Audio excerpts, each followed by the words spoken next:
Okay, good mid-morning, everybody, and welcome for the next part of the panel. How many of you were here to see the children's exhibits? Okay, so you know what they say in show business?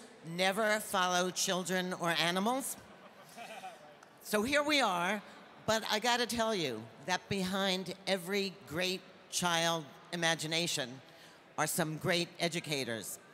And it's so fabulous that Toshiba and Earth Day New York and NSTA have combined their efforts to bring these fabulous kids, and now you'll get to see a little bit of the magic that goes on behind the scenes from their teachers and their programs. So first of all, we're going to talk about STEM. Anybody know what STEM is? Everybody knows? Okay, we've got 2 out of an audience that feel really confident. You know, when I told my husband what I was doing, he said, "Are you talking about plants?" And I said no. So clearly, we have some, it was not the best name probably in the world, but in case anybody doesn't know, STEM stands for science, technology, engineering, and math. And they are the 4 cornerstones of everything. I know that the kids presented about the future, but look up all around you. We're sitting in a building that was almost destroyed in 1967 because they thought it was old and in disrepair. And a bunch of brilliant preservationists and scientists and restorationists came and said, we can fix this and we can preserve this building. So really on Earth Day, we're talking about the past, the present, and certainly the future. So we know what STEM is, but STEM, this idea of preparing our students, brings problems. There are cultural problems where not everybody has equal access to the things they need to get a good science education. There's certainly gender issues where it's well documented that somewhere around the 8th grade, girls decide they're not as interested in science as they were just the year before. And there are lots of reasons for that that we'll talk about. We know the statistics that we're falling behind the world average. And again, at about 15 years of age is when we really start to drop in science and math. And we're not just talking about Singapore and China and Japan. We're talking about Iceland and Croatia. We have a lot of work to do. And we have an economic problem. These kids have imaginations that are far beyond anything we've ever heard. And we have the best tools that we've ever had, ever, to build things. But we need the money to give the kids the tools. So we're going to talk about today where STEM education meets sustainability, kind of this marriage for Earth Day. And to do that, we're going to think about, I want you to use your imaginations, because the big areas in sustainability are our natural resources. And you know, much as I love Grand Central, you'll be hard-pressed to find a recycling can in this place. Really think about what you can do to impact these things. And without any further ado, I want to take a minute to introduce you to some great minds and give them the applause they deserve for being behind these kids. Arthur Eisenkraft had a vision, besides doing a million other things, for co-founding Exploravision, and you saw the fruits of his labor this morning. So I'm going to turn it over to Arthur to talk to you about what STEM stems from and how it can help sustainability. Good morning. Good morning. It's so wonderful to be here in the middle of Grand Central Station. So I'd like to start off with a little quiz. I'd like to know how many of you know what the phase of the moon will be tonight, the shape of the moon tonight. Can I see a show of hands? How many people know the shape of the moon tonight? How many people have no idea of the shape of the moon tonight? So it's interesting, about 10% of the people are kind of, I think I know, but I'm not really sure, while 90% is saying, no idea. And you have to wonder, why do we have no idea what the phase of the moon is tonight? Well, some of you will say, this is New York City, it's hard to see the moon, or I didn't go outside last night, or I forgot to look, or maybe it was cloudy last night. But actually, the reason you don't know the phase of the night tonight, the phase of the moon tonight, or any night, is because it doesn't matter anymore. nobody cares about the moon anymore. 120 years ago, or 150 years ago, or in places in the world where there's no electricity, everybody knows the phase of the moon tonight. 120 years ago, Thomas Edison had a dream. His dream was that we would have a world where one day we would not be able to distinguish day from night. And that's our world today. We are living in Thomas Edison's dream, because any night we can read, we can play baseball, we can do whatever we can do during the day because of these electric light bulbs. Edison had a dream of the future of technology. We've been asking students, Toshiba and NSTA has been asking students for the past 20 years to dream and tell us about their dream of technology 20 years from now. This year, of course, as we celebrate the 20th anniversary, we're bringing back those teams from 20 years ago to see how well we did, how well they did in alerting us to the technologies of the future. We asked the students to tell us not only what the technology will be like 20 years from now, but why we can't have that technology today. What breakthroughs are required to make that technology a reality? Breakthroughs in science, in technology, in engineering, and in math. And then finally, we asked students, what are the positive and negative consequences of their technology? Because we have to recognize that all technologies bring with them negative consequences as well. When I was growing up, we used to talk about pollution. All of a sudden, Rachel Carson came out with her book and we started worrying about pollution. And as a boy walking around New York City, I thought pollution meant a can in the, a bottle in the thing, cigarette packets on the side of the curb, things you could pick up and clean up, and that was pollution. And then I saw Eugene Smith's photographs of the mercury poisoning, which led to deformed children and a skyrocket of deaths and deformities. And I said, that's what they mean by pollution? It's not this thing in the gutter, it's not this can that I can pick up and clean, that's what they're talking about? And now, we hear about climate change. And in the news it says climate change, oh, it's going to get 2 degrees hotter. And you say, I can handle 2 degrees. But then you find out, no. What climate change means is 100 million people in India not having fresh drinking water. And you say, that's what they're talking about? They're not just talking about putting on a sweater or taking off a sweater. They're talking about people not having drinking water, hundreds of millions of people. So we look at these problems, and to get a sense of them, we have to get a scale of this Earth. If the Earth was this big, the atmosphere, I'm holding my arm, I'm outstretching my arms, there it is. But if the Earth is 1 meter in diameter, then the atmosphere is only a couple of centimeters. This much, there's a little band around that Earth, which is our air. And that's all we get. If that air gets polluted and we can't breathe it, you can't just say, oh, I'll go shopping for new air. That's all we get, that little thin razor blade around the Earth of breathable air. So we have the ocean waters, but the reservoirs and lakes and the groundwater, it's all we get. The air, it's all we get. We look to our students in Toshiba Explorer Visions to tell us what the vision of technology is 20 years from now. The technologies which will be responsible technologies to make the world a better place. We also look very favorably upon those students who don't describe their technology in terms of the scientists will do this, the scientists will do that, other scientists will do this. But the students who place themselves in that role and say, we will do this, we will do that, we will improve the world. It's going to be a brighter world because we saw some students up here this morning who spoke about values of helping people and supporting each other. And that's what we have to look at because that's the only hope we have. And I thank you all for being here in Grand Central, and I thank Toshiba for its corporate support of getting kids to think this way for the past 20 years.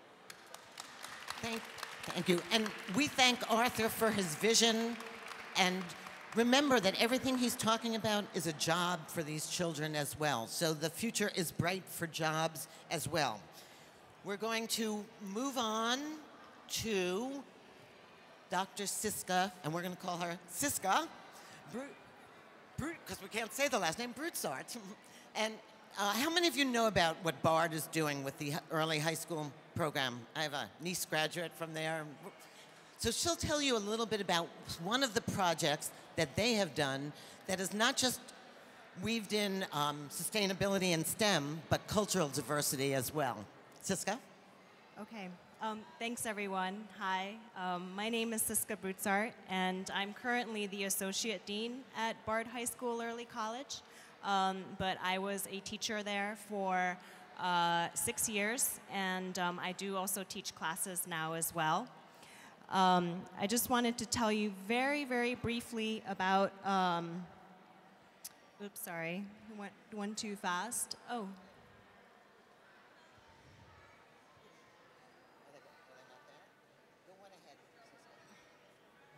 Okay, it's a little hard to see, but just very briefly about our science curriculum, we've tried different models, and right now we're a physics first program, and what that means is that in the 9th grade, our students take conceptual physics. In the 10th grade, they take high school chemistry, and then when they're the equivalent of 11th graders in high school, they move on into our college program, and they take introductory general biology. And then when they're year 2s, or the equivalent of seniors in high schools, we offer them a range of both physical and life science electives that they can choose from. So today I'm going to be talking about 2 different projects. I was asked to speak about engaging students in STEM and how to get them excited about science. And so the first project was designed to get students to think critically about environmental effects on organisms, and more specifically, how the environment can have an effect on gene regulation.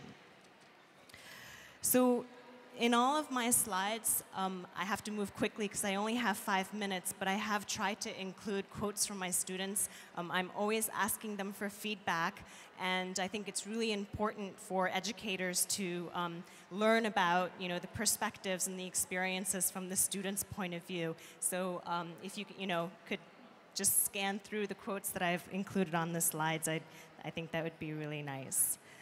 So the main goal for our curriculum is to get students to think like scientists and to get them excited about science. And as most of the educators here can attest, one of the best ways to do that is to have students identify a problem or a question and come up with a feasible way to address the question. This project was for them to look at the way that plants respond to different environments and different environmental stimuli by looking for the presence of a plant protein, a very important protein in photosynthesis called rubisco. So a really important component here, my students are extracting proteins from plants. To get them excited is for them to feel like they're doing authentic science, and also to give them exposure to current techniques that are being used in the field so that they really feel like they're doing real science. In this slide here, they're measuring the protein concentrations to normalize samples.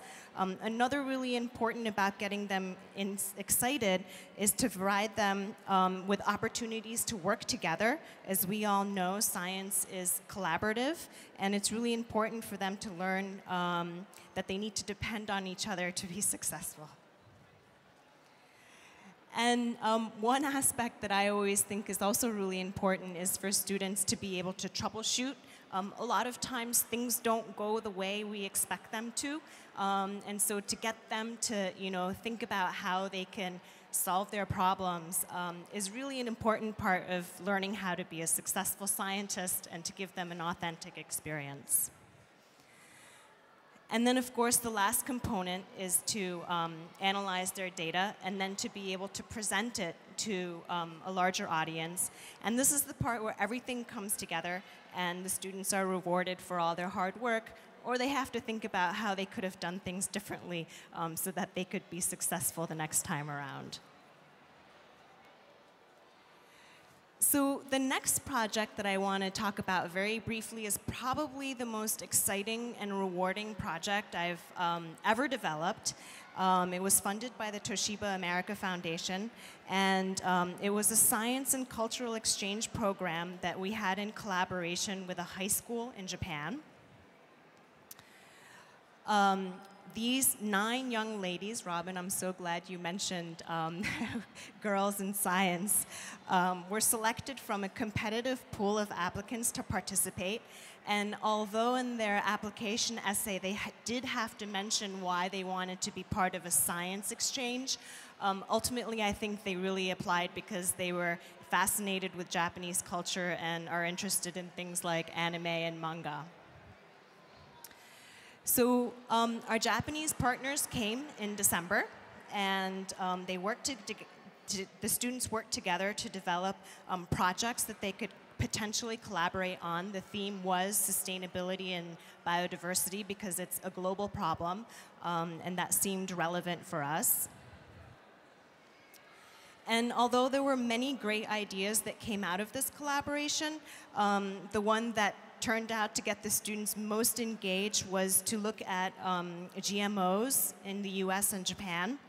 And it turned out that, this came organically from the students, but it turned out to be a really great project because it naturally led to discussions about things like farming practices, monocultures, biodiversity, world food production, and sustainability. As you all know, nothing bridges cultures better than food. So we tested a bunch of Japanese and US food products. They were corn, soybean, wheat, and potato to see, which ones had evidence of GM transgenes. So here are my students loading gels of the food samples that they had analyzed.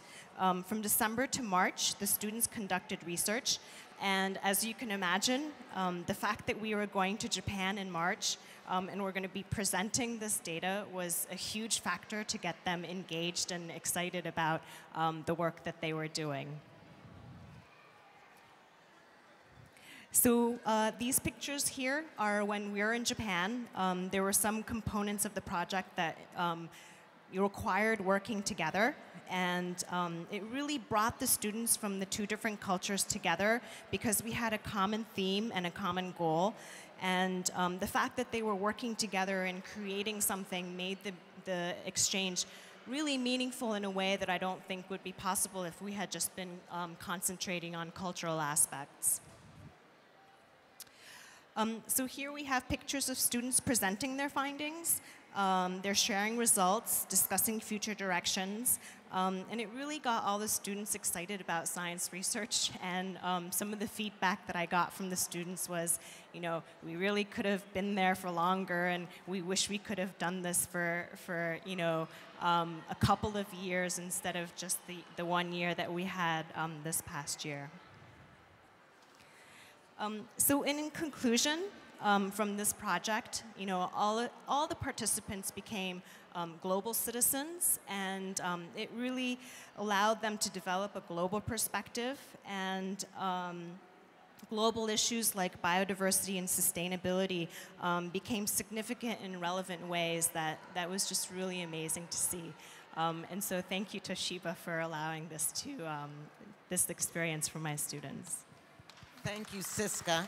So how many of you, show of hands, went abroad your high school years and got to experience science in another country? I think what Toshiba has offered these kids is incredible. So I'm going to do, Arthur's talked about science in context. Siska's given you the daily down what it's like to work in context every day with these students. I'm going to do a quick commercial break. How many are teachers in the audience? Okay, So I was the editor of PC Magazine for many years. We reviewed technology, benchmarking everything. PC Magazine loved the Toshiba Excite. It is a tablet computer. It is powered by Google Android, and teachers have an opportunity to enter their card that they got, their raffle card. So do not forget, you will be called on Saturday to be informed if you are the winner. One of the things we said in PC Magazine and at CES this year was this is a great tablet for education because of the size, because of the power, and because of how robust it is. So don't forget to put your cards in. Now we're going to zoom back out, and I want you to take a broader view of what's going on in New York City as a whole and meet Dr. Ozgem. You're killing me here. I never practiced this. Ornektekin. Yes, you did great. Thank you. And talk about all of New York City, what's going on to help us integrate STEM and sustainability. Ozgem. Thank you. First of all, thank you for sticking around and listening to us this afternoon. Quickly, I want to introduce you to our team, leadership team. Chancellor Grimm, my boss, John Shea, he's right there. Say hello. And the three of us, we really work together to bring all the pieces of sustainability within the Department of Education, because it is not just one area, one group that does it. It really takes a team and a big group of team. And we work with nonprofit organizations, we work with private and public agencies. It's a really collaborative effort, and sustainability in general is a collaborative effort. So quickly, oops, too fast. Okay, so quickly about the Department of Education. It is the largest public school system in the United States. We have 1.1 million students. We have 1,700 schools, and we have a huge budget, but not enough, really, to actually support all we have to do. So the way the Department of Education's sustainability initiative started really goes back to Mayor Bloomberg's vision on Plan YC. He unveiled his long-term vision for the city with Plan YC in April, Earth Day in April 2007, and really for all the city agencies, that's when sustainability started. And Department of Education was also part of that and started this initiative with schoolyards to playgrounds and a few other initiatives within the Plan YC. And then in 2009, with the help of John Shea and myself and Kathleen Grimm, we really decided to put together a more comprehensive program, come up with the vision and mission, and aligned our goals with the city's Plan YC. It's very important because the city's Plan YC goals are really, can be looked at as environmental initiatives, but it also are economic initiatives where they create jobs and also make city more green in the meantime. And with our energy initiatives, like 30% reduction by 2017, it came out with also legislation that supports that, which means we need to actually have people to support those legislations, like audit requirements every 10 years, benchmarking of buildings, retro-commissioning of buildings, retrofitting buildings. These are all great legislative efforts, but we need to have the manpower actually to support that. Within our work, within the Department of Education, we have to actually comply with all these laws, and we've been seeing that we have a shortage of workforce to actually help us out. So what we did is we put out the most important focus areas that we can align with Plan YC, and then align it with our green curriculum initiatives. And trying to make connections between Plan YC, sustainability, and STEM education in our schools.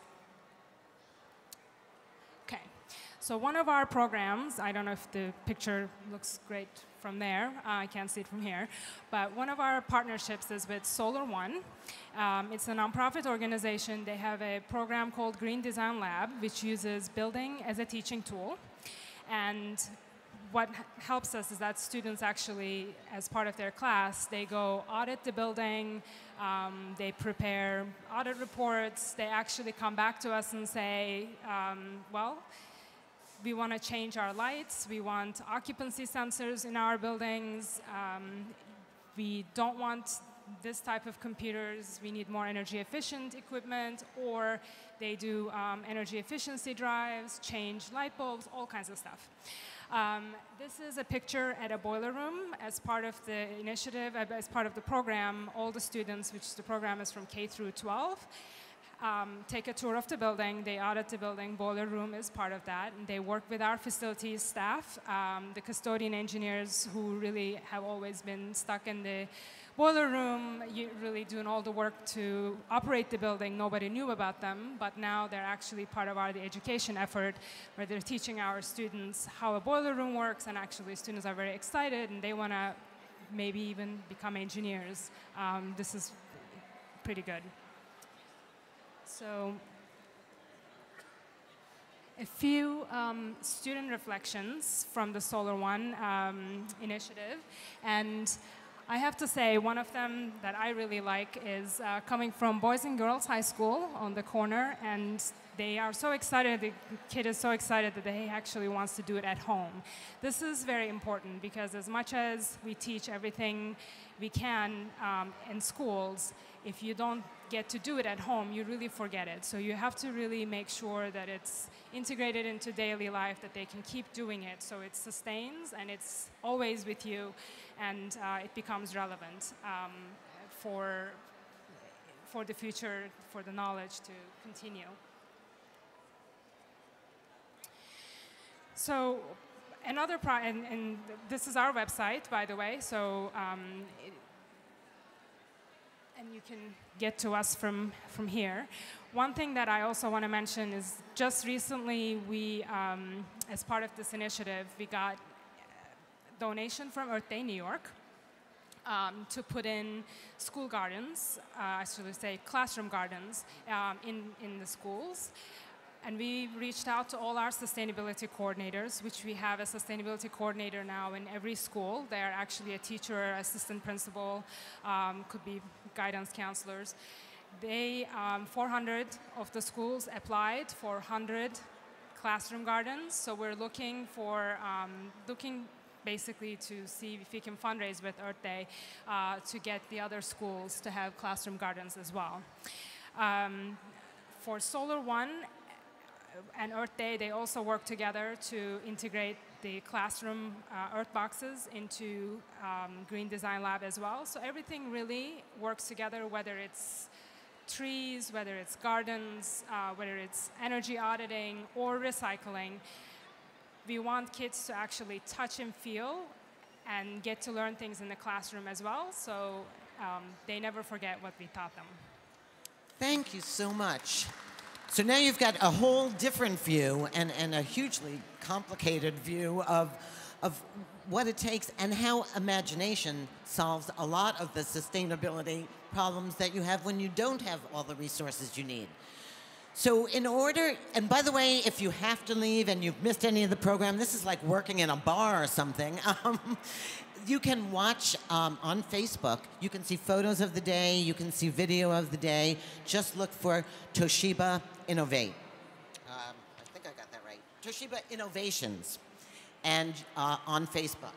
And I'm going to go back to Mario because he's now had every view. He's talked to the kids. He's heard about the educators. He's been on the radio. He's been around New York reporting on all of these issues. Okay, what's the verdict? Hopeful, not hopeful? No, very, very hopeful, very hopeful. I think, you know, in this day and age, it's all about problem solving. And it's all about seeking solutions to real issues, but solutions that can actually be attained. And what you're hearing are solutions. You're hearing Explore Vision, 20 years in, providing solutions to get the next generation of minds to solve problems.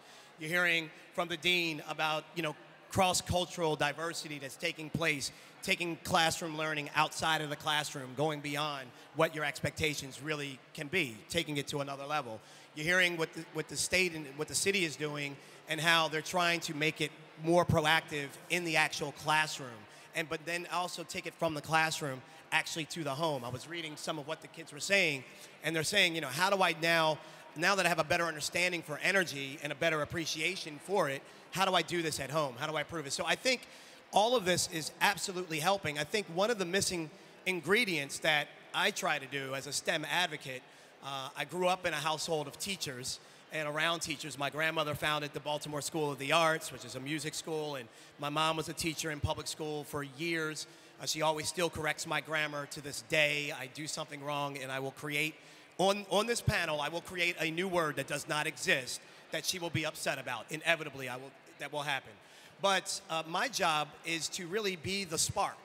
So my role in what we call Dream, Create, Go, we have a STEM roadshow, a traveling STEM show that is not a public speaking, it's not a podium discussion. This is lights, camera, action, science projects, things happening on a stage with a DJ. It's all about getting kids to really relate to technology in a way that they haven't really had before. And you know, when you look back at previous generations as to, well, why were we so excited about technology? Well, you had people going to the moon, and you had kids growing up looking at that, and you had presidents talking about how we were going to be first, and all of these things. Well, what do the kids today now have?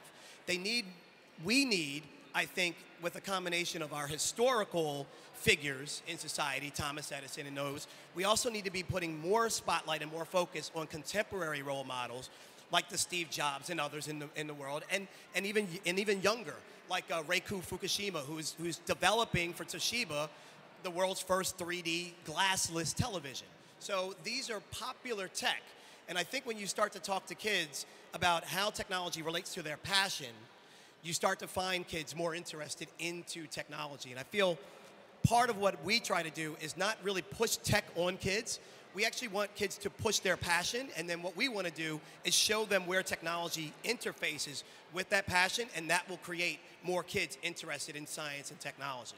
So that's the basis of what we do on air and what I do for our show. And we travel to schools, and we travel to other organizations. We've done everything from the Girl Scouts to events like this. And we're going to see your show, is that right? Oh, yeah, that's right. Oh, right. That's right, yeah. Right. In a little bit, right. yes, here. So you can in see. In a different format. This is a different venue for us to adjust the show. So no DJ and some of those other elements, but you'll get the core of what the show's about. My guess is that you can pull this off. Hopefully. So I think you're seeing it's the spark. I have to, true confession, I was an English, drama, and psychology major. I didn't know anything about science and avoided it until I was married. And my husband brought home a Unix terminal. And I was pregnant with my first child. And he said, just learn VI, NROF, and TROF, and you'll be set as a journalist. I thought he was crazy. I wrote a column called How I Learned About Computers to Save My Marriage.